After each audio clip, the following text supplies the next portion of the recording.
Hello, this is Cookies, and I've got turn 56 of M.A. Naba. So we've empowered Sophia in blood. She did not get another horror mark, which is good. We did a little bit of site searching. A fairy circle is one glamour.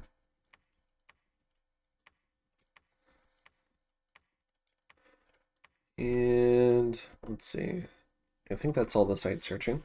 Yeah, just not a lot of action this turn. We did lose some PD, we gained some unrest, and we lost our harvest, so all of our events were bad. And one of our scouts got patrolled out.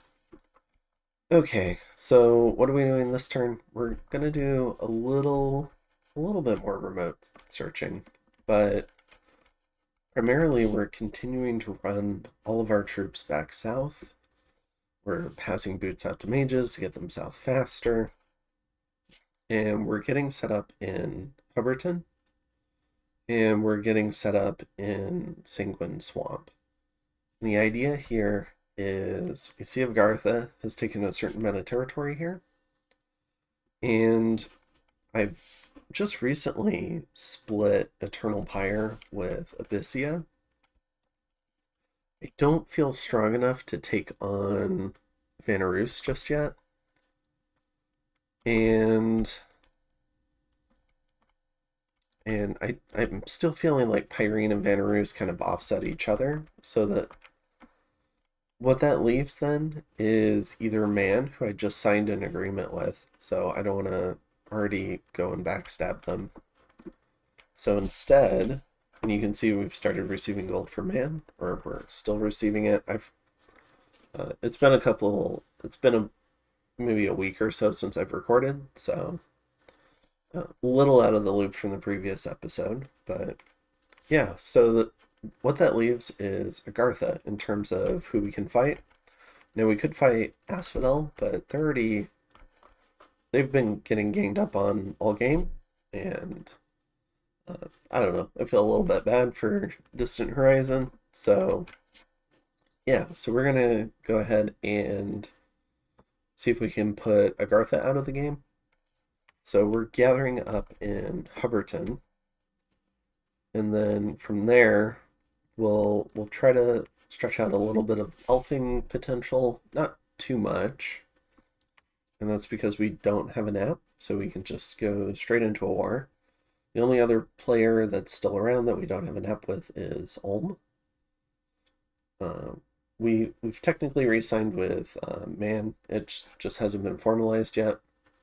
So the other person that we're going to sign with is Ulm. Well, we can't sign with them because we don't have a border with them. So they're over here. So yeah, so Gartha is the only one we don't have an app with that we can attack freely. So we're going to go ahead and do that. We'll coordinate a little bit with Asphodel. I believe we're going to get something like this. And then Asphodel really wants the silver mine here, so they got some gold. And I think Shade Forest is theirs too. But this works. It gives us both of the cave entrances to fight them with. So you can see here, Agartha's got two cave entrances.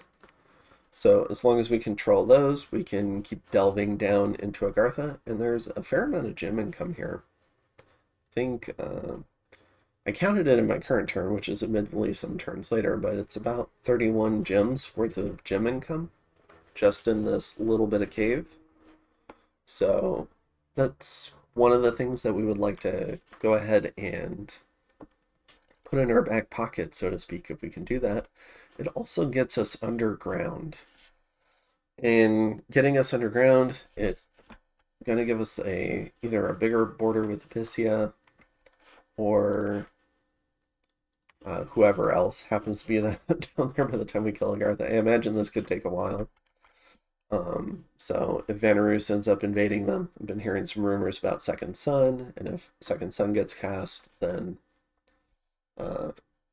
Zan, who's playing Vanarus, has already said he'll go ahead and attack Abyssia.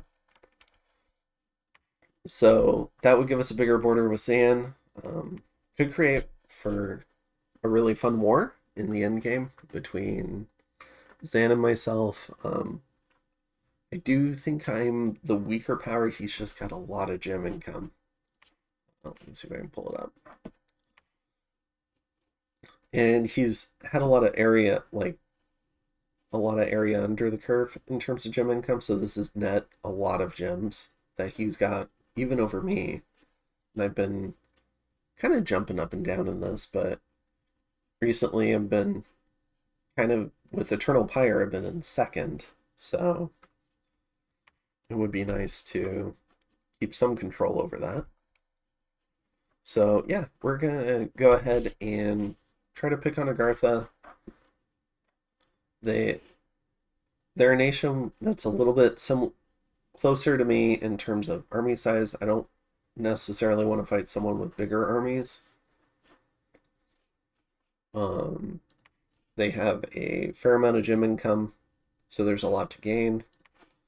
They have some amount of normal income. It's not tremendous, but it'll help. You can see here, it could be enough to tie me with Vanarus. It would provide some forts, and it would add some provinces. So we're working on that. And yeah, and then I guess the only other major thing that we're doing is we're gonna launch another attack on Silent Cavern and try to finish off taking this cavern. And to that end, we're sending in a number of mercs and some of our own desert warriors. But yeah, other than that, mostly just preparing for war. And hopefully it'll go successfully. We'll see. And I will see you in turn 57. Have a good one.